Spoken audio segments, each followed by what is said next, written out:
Minha história: ansiedade e suicídio. Sou uma amiga da região dos Lagos, no Rio de Janeiro. Vim de uma família formada por minha mãe, meu irmão, 2 anos mais velho, e minha avó materna. Não há muito o que falar sobre nossa infância e adolescência, porque foi muito comum. Minha mãe, que era viúva, trabalhava fora e minha avó cuidava de nós. Tínhamos uma vida simples, mas bem tranquila. Nossa avó nos levava para quase todos os lugares e sempre tivemos as melhores lembranças dela. Meu pai faleceu de um acidente quando eu tinha 3 anos. Não me lembro dele, mas minha avó dizia que ele era muito carinhoso conosco, muito trabalhador e nunca deixou faltar nada para a família. Minha avó o considerava como um filho. A história que vim contar é sobre meu irmão. Vamos chamá-lo de Vinícius. Vinícius se casou quando tinha 25 anos e logo foi pai de 2 menininhos lindos e carinhosos como ele, mas sonhava em ter também uma menina. Ele dizia que precisava completar a família. Trabalhava em construção civil e era muito querido entre os amigos. Ele era tranquilo e brincalhão, mas também reservado. Nunca falou muito sobre sua vida com a gente. Sempre que perguntávamos, ele respondia apenas que estava tudo bem. E realmente parecia estar. Até que ele ficou muito doente e precisou ser internado por alguns dias. Descobrimos uma doença cardíaca que até então nunca imaginamos que ele poderia ter. Isso o abalou muito emocionalmente, porque se viu obrigado a se afastar do seu trabalho. Eu e minha mãe passamos a ajudar a família financeiramente e minha cunhada, que até então se dedicava somente à família, no mês seguinte começou a trabalhar fora em um supermercado. Meses se passaram e Vinícius se abateu muito. Se sentia mal por depender do trabalho da esposa para sobreviver. Não conseguia controlar sua ansiedade. Ele sempre dizia que queria ser exemplo de homem honrado para os filhos e sem trabalhar isso não seria possível.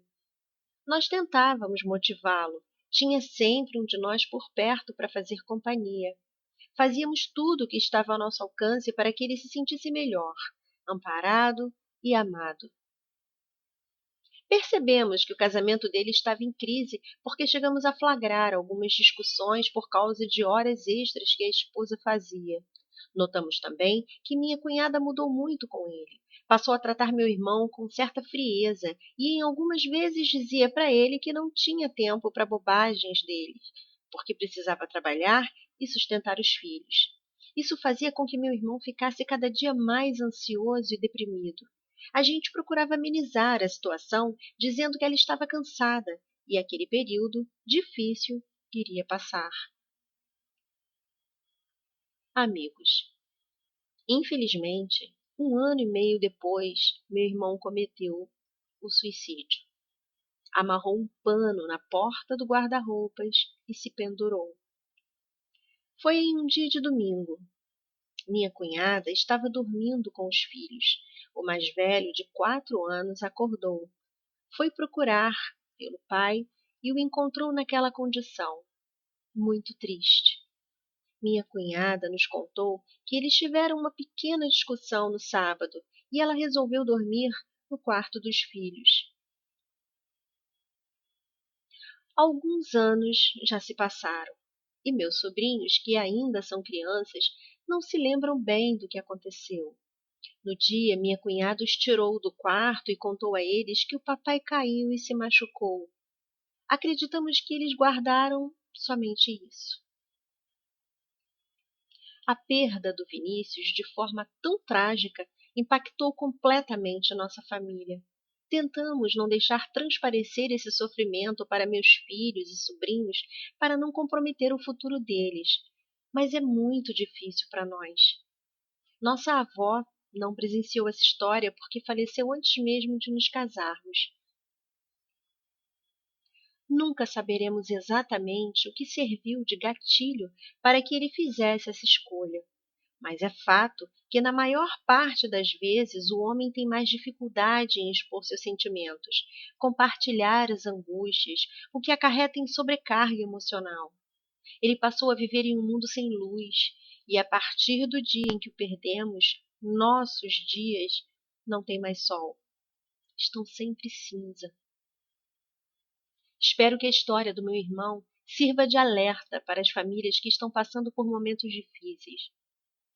Não desistam um do outro. Tenham paciência e tentem se colocar no lugar do outro. Peçam ajuda, peçam orações. Orem, por favor, se unam e não deixem chegar ao ponto que nós chegamos. Vinícius amava a vida e a família, mas estava muito ansioso, fragilizado e não teve forças para continuar lutando.